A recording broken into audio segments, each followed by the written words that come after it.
C'est le genre de choses que absolument personne n'a demandé, mais que nous semblons obtenir de toute façon.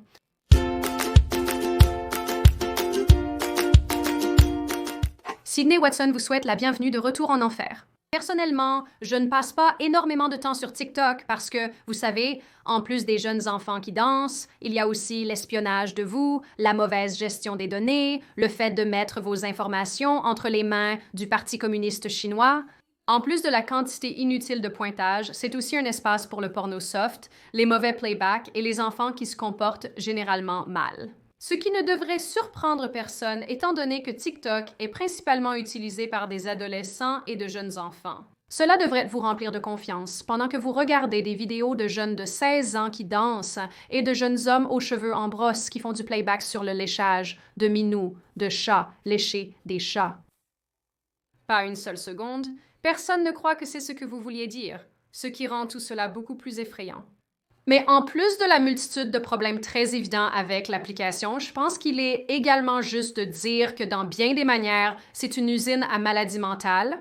Honnêtement, on peut probablement dire que chaque application comme Instagram vous fait douter de votre apparence, mais c'est faux. C'est juste mieux quand vous êtes derrière un mur dans le noir, et YouTube, celui-là, est raisonnablement explicite. Mais TikTok est un genre particulier d'enfer. C'est de cela dont nous allons parler aujourd'hui.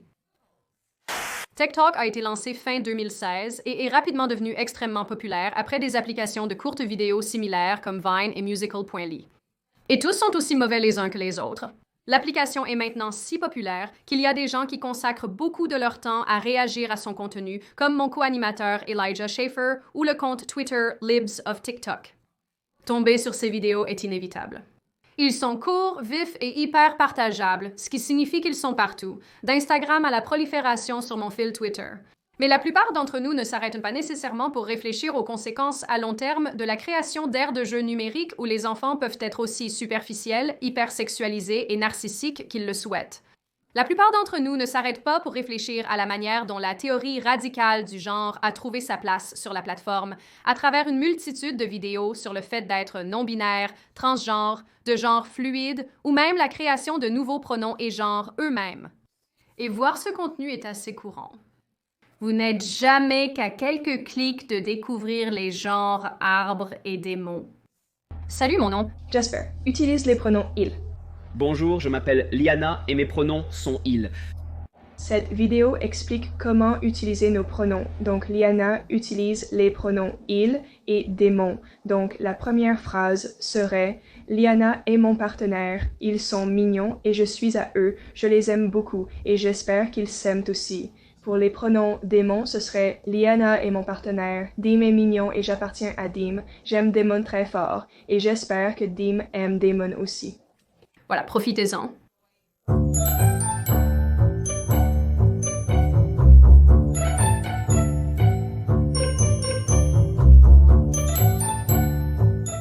Donc, quand on me demande si j'ai de l'espoir pour l'avenir, je réponds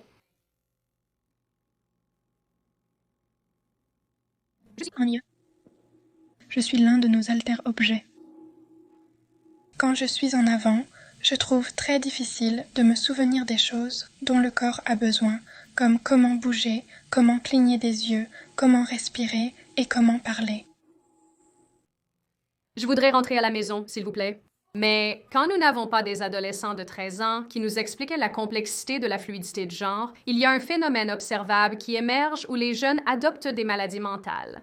Ce que je veux dire ici, c'est qu'en plus de toutes ces autres choses, beaucoup d'entre nous ne considèrent pas comment nous donnons essentiellement à nos enfants la possibilité de voir, de glorifier et d'absorber des maladies mentales qu'ils n'ont pas réellement. C'est quelque chose qui devrait inquiéter tout parent à une époque où la dépression et l'anxiété sont omniprésentes. C'est essentiellement une vidéo assez courante que j'ai trouvée en regardant TikTok de personnes de ce groupe d'âge. Cette vidéo a évidemment de la musique protégée par des droits d'auteur, donc je l'ai retirée, mais vous comprenez le sens. Vous savez, ces personnes chantent toujours des chansons tristes et elles ont toujours l'air vraiment tristes. Et cette fille parle d'aller chez le dentiste, ce que je ne sais pas. Je veux dire, je suis allée chez le dentiste l'autre semaine et ce n'était vraiment pas si mal. Je veux dire, ils ont même essayé de m'anesthésier la bouche et de me mettre des aiguilles dans la bouche, donc je ne sais pas, comme fille, mange juste ta soupe. La soupe, c'est bon. Je veux dire, je ne sais pas quoi dire à propos de ça. Je viens de dire que les trucs protégés par des droits d'auteur, ça craint. Je suis à 2 doigts de trouver un pont ou un grand bâtiment et de voir si je peux voler, si je peux cool, si je ne peux pas, encore mieux. Oui, donc ce dernier message me préoccupe définitivement et cela me rend vraiment triste pour cette jeune personne, mais j'adore les légendes sur ces autres qui sont du genre « Mes parents ne comprendront jamais vraiment ce qui se passe et voici comment se passe ma journée. Je suis allée chez le dentiste. » Maintenant, compte tenu de toutes les choses que j'ai vues sur TikTok, j'ai personnellement passé beaucoup de temps à me moquer de cela, mais je n'ai jamais pris le temps de réfléchir aux conséquences sur la santé mentale qui en résultent. Puis, je suis tombée sur cet article. Il rapporte que les médecins constatent une augmentation des comportements semblables à des tics principalement chez les adolescentes. Et si cela pourrait être lié à TikTok. Cet article particulier explique que les hôpitaux pédiatriques ont signalé une augmentation du nombre d'adolescentes se présentant après avoir développé des tics soudains ou des bruits qui sont un symptôme courant du syndrome de Tourette pendant la pandémie. Cette hausse soudaine est inhabituelle car les tics touchent généralement les garçons, pas les filles. Des experts aux États-Unis, au Canada, au Royaume-Uni et en Australie ont étudié les patients pendant des mois et ont consulté entre hôpitaux, découvrant que le facteur commun entre les filles était un intérêt pour regarder des vidéos TikTok d'influenceurs qui disaient qu'ils avaient le syndrome de Tourette. L'article ajoute que des chercheurs d'hôpitaux pédiatriques ont publié une étude en août suggérant que depuis mars 2020, les références aux États-Unis, au Canada, au Royaume-Uni, en Allemagne et en Australie sont passées de 1 à 2 à 20 à 35 Je voudrais juste noter ici, très rapidement, que je ne dis pas que toutes ces filles prétendent avoir des tics. Je suis sûre que certaines le font, je suis sûre que c'est la raison pour laquelle elles le font, mais certaines pourraient être tout à fait légitimes, étant donné que les tics peuvent en fait être déclenchés en regardant d'autres personnes avoir des tics. Je veux juste que ce soit clair. Je dois être honnête, quand j'ai commencé à écrire cette vidéo, je ne m'attendais pas à trouver un article sur comment des jeunes filles développent des tics en regardant des vidéos TikTok, mais qu'est-ce que j'attendais vraiment? En 2021, c'est l'enfer. Que dire de plus? Les puddings vont faire tic-tac et je m'excuserai discrètement de la terre. C'était amusant, mais c'est fini. Je suis également assez sûre que les gens ont essayé de lier cette histoire à un autre phénomène appelé la manie de la danse, où en Europe continentale, entre le 14e et le 17e siècle, les gens se mettaient simplement à danser de manière erratique et aléatoire ensemble. Je ne comprends pas non plus la situation. Ce qui va inévitablement sembler un peu plus étrange pour beaucoup d'entre vous, c'est de réaliser que cette adoption de la maladie mentale, ou du moins l'apparence de la maladie mentale, est quelque chose qui est beaucoup plus courant que nous le pensions auparavant. Il est fort possible que la prochaine personne qui me mégenrera reçoive un coup de poing au visage, et je ne sais pas quoi dire car je ne peux rien y faire. Ne me blâmez pas, vous êtes celui qui m'a mal identifié, mes mains sont juste celles qui ont réagi. Un autre article de juillet 2021 intitulé Diagnostic and Statistical Manual, 5 TikTok demandent ce qui se passe lorsque les médias sociaux rendent certaines maladies mentales virales. L'auteur, qui semble être une psychiatre, je suppose, dit qu'elle a rapidement appris que le trouble dissociatif de l'identité, précédemment connu sous le nom de trouble de la personnalité multiple, le syndrome de Tourette, le trouble déficit de l'attention avec hyperactivité et l'autisme étaient extrêmement populaires sur l'application, amenant elle et ses collègues à se demander pourquoi les influenceurs de la santé mentale simulaient leur maladie mentale. Je l'enlève. Je vais l'enlever. S'il vous plaît, ne le faites pas. Ah, c'est bon. Ne l'enlevez pas. Bonjour encore, je devrais partir. Non? Tag, a-t-il changé cela?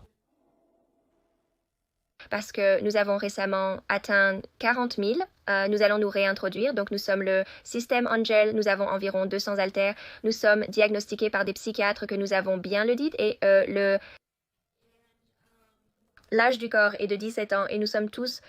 Heureux de noter correctement que les partisans de ces maladies de santé mentale glamourisent souvent des troubles qu'ils n'ont pas réellement. Je pense que nous pourrions facilement étendre cela à pourquoi beaucoup de jeunes s'identifient comme non-binaires ou transgenres ou fluides de genre, et ce que vous avez, étant donné que TikTok a une communauté très bruyante et très grande. Intéressamment, si vous vous penchez un peu sur le sujet, vous trouverez de nombreux articles qui disent que TikTok est le cœur du contenu lesbienne, gay, bisexuel, transgenre, queer. Un article du Washington Post soutient même que TikTok est devenu l'âme de l'Internet, lesbienne, gay, bisexuelle, transgenre, queer. Un autre nous raconte comment les créateurs non-binaires et transgenres utilisent la plateforme pour informer, éduquer et toucher un public plus large. Une personne se déclarant non-binaire a noté qu'elle reçoit constamment des messages de personnes du monde entier qui viennent de faire leur coming out et qui ont du mal à accepter leur propre identité. Ces personnes remercient ensuite ce créateur non-binaire, je suppose, pour leurs vidéos, les remercient d'avoir fait leur coming out et la confiance qui les a aidés à naviguer dans leur propre vie. Je suis fière que le fait d'être moi-même, de me montrer et d'occuper de l'espace et de faire savoir aux gens que nous existons va lentement changer la culture. Et vous n'avez pas à chercher très loin pour voir cela en action, surtout tout ce qui concerne le changement de culture.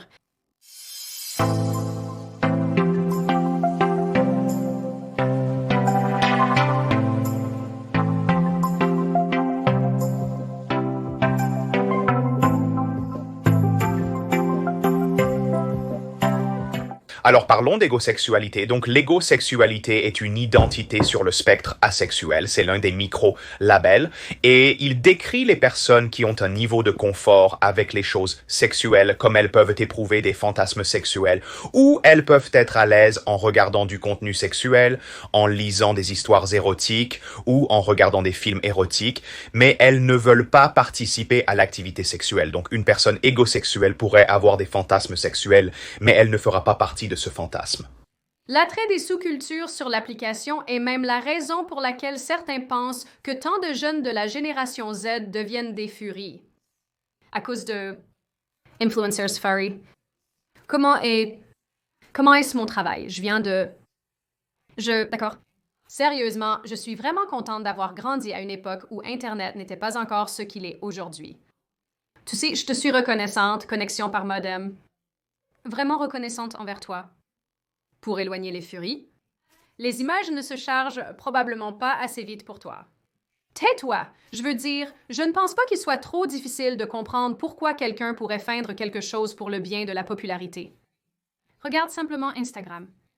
Pas un vrai derrière nulle part. En avril 2021, TikTok a lancé le hashtag Wellness Hub, un lieu pour les conseils de santé et de style de vie, mais aussi un lieu pour la prolifération des hypocondriaques et des personnes qui font semblant d'être malades. Entrez dans le Munchausen par Internet, un terme créé en 2000 par le Dr Mark Feldman, professeur clinique de psychiatrie. Il est apparemment aussi un expert international sur le trouble factice, le syndrome de Munchausen et le Munchausen par procuration. Il a écrit de nombreux livres et articles sur ce sujet. De nombreux experts et docteurs. Le Munchausen par Internet est si populaire qu'il a même ses propres sous-reddits dédiés à dénoncer les personnes qui n'ont pas réellement les maladies qu'elles prétendent avoir. Ces sous-reddits sont assez sauvages. Je ne vais pas mentir. Pour ceux qui ne le savent pas, le syndrome de Munchausen est un trouble mental où l'on falsifie, exagère ou provoque des douleurs, des troubles émotionnels ou cognitifs. Le syndrome de Munchausen par procuration se caractérise lorsque les soignants inventent ou provoquent une maladie ou une blessure chez une personne sous leur responsabilité, comme un enfant ou un adulte âgé ou une personne handicapée. Certains d'entre vous connaissent peut-être mieux cela à travers des histoires comme celle de Gypsy Rose Blanchard, une femme dont la mère l'a soumise à une vie d'abus, la forçant à agir comme si elle était physiquement et mentalement handicapée et à prétendre avoir un cancer, pour ceux d'entre vous qui ne le savent pas, jusqu'à ce que Gypsy Rose organise le meurtre de sa mère par son petit ami. Le Munchausen par Internet opère de façon similaire. Le Dr Feldman a noté qu'il en a pris conscience pour la première fois en 1997. Une de mes étudiantes infirmières m'a parlé d'un moine qui documentait son expérience du cancer en phase terminale sur un forum en ligne. Son vœu religieux de pauvreté signifiait qu'il était incapable d'obtenir un traitement et souffrait d'une grande solitude. Le moine a avoué avoir inventé toute l'histoire, que c'était un canular et qu'il n'avait pas de cancer. Un exemple plus récent mentionné dans presque tout ce que j'ai lu sur ce sujet concerne Belle Gibson, une femme qui a également simulé un cancer, a recueilli des centaines de milliers de dollars pour lutter contre le dit cancer, a complètement trompé les médias pour finalement admettre qu'elle avait tout inventé. Vous vous demandez sûrement quel est le lien entre cela et TikTok et les autres réseaux sociaux. Ces plateformes sont gérées par les likes, les partages et la popularité en ligne. Les gens veulent être célèbres. Même les sondages auprès des jeunes leur demandant ce qu'ils veulent faire à l'avenir révèlent qu'ils veulent devenir des YouTubers ou des TikTokers et ainsi de suite.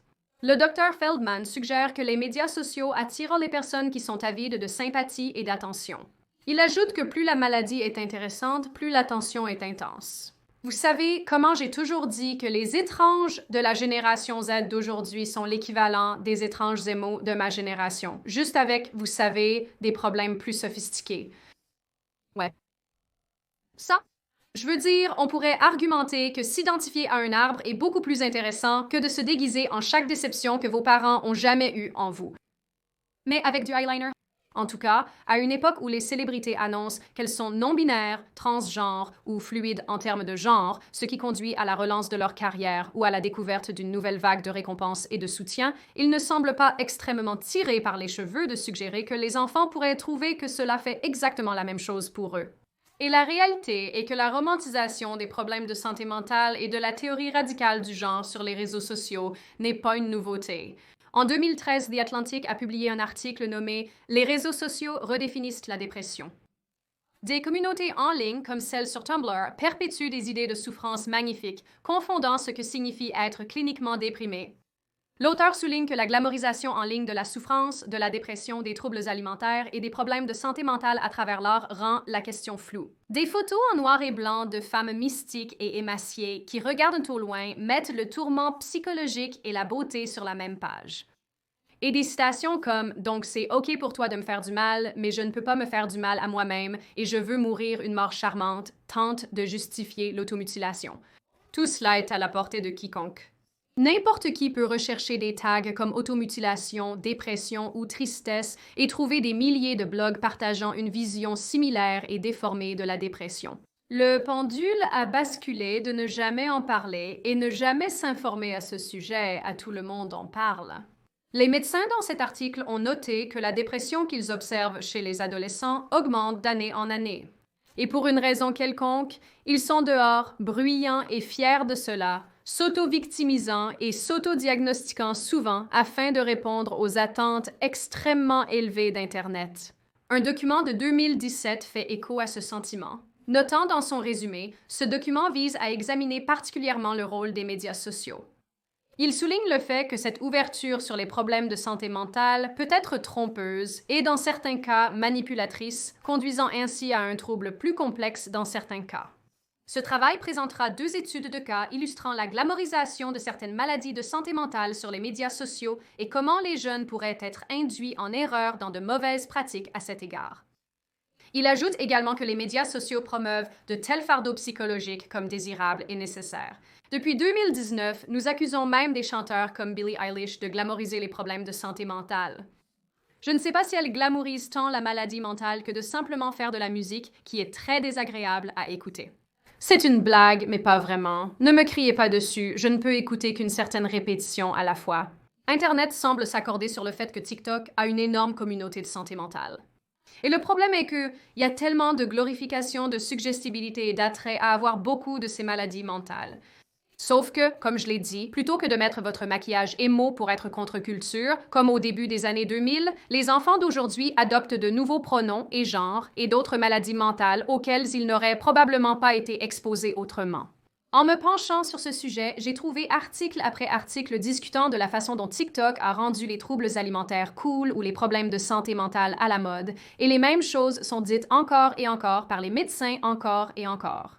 Les jeunes se diagnostiquent à tort et banalisent de véritables maladies pour le bien de la popularité, de l'intégration ou autres sentiments d'appartenance. Et plus important encore, avec l'accent mis sur les pronoms, les nouveaux genres, la fluidité des genres, etc., il n'est pas difficile de voir comment des enfants ordinaires sont emportés par la glamorisation d'être quelque chose d'autre que ce qui est considéré comme normal et standard. Mais c'est aussi un terreau de toxicité pour tout le monde, mais surtout pour les enfants et les adolescents. TikTok contribue sans aucun doute à l'épidémie de problèmes de santé mentale que nous voyons jour après jour. Et le plus triste dans tout cela, c'est qu'on a l'impression que personne ne prête suffisamment attention pour vraiment faire quelque chose de significatif à ce sujet. TikTok est-il réellement aussi mauvais que je le pense, ou est-il tout à fait correct? Est-il vraiment judicieux de laisser les enfants accéder à ce type d'applications et de médias sociaux? Cela contribue-t-il réellement à l'épidémie de santé mentale? Y a-t-il autre chose qui contribue à l'épidémie de santé mentale? Et que pensez-vous généralement de ce problème dans son ensemble? Comme toujours, si vous avez aimé la vidéo, cliquez sur s'abonner, sur le bouton j'aime. Si vous voulez laisser un commentaire, n'hésitez pas à le faire. Soyez juste respectueux à ce sujet et je vous verrai la prochaine fois.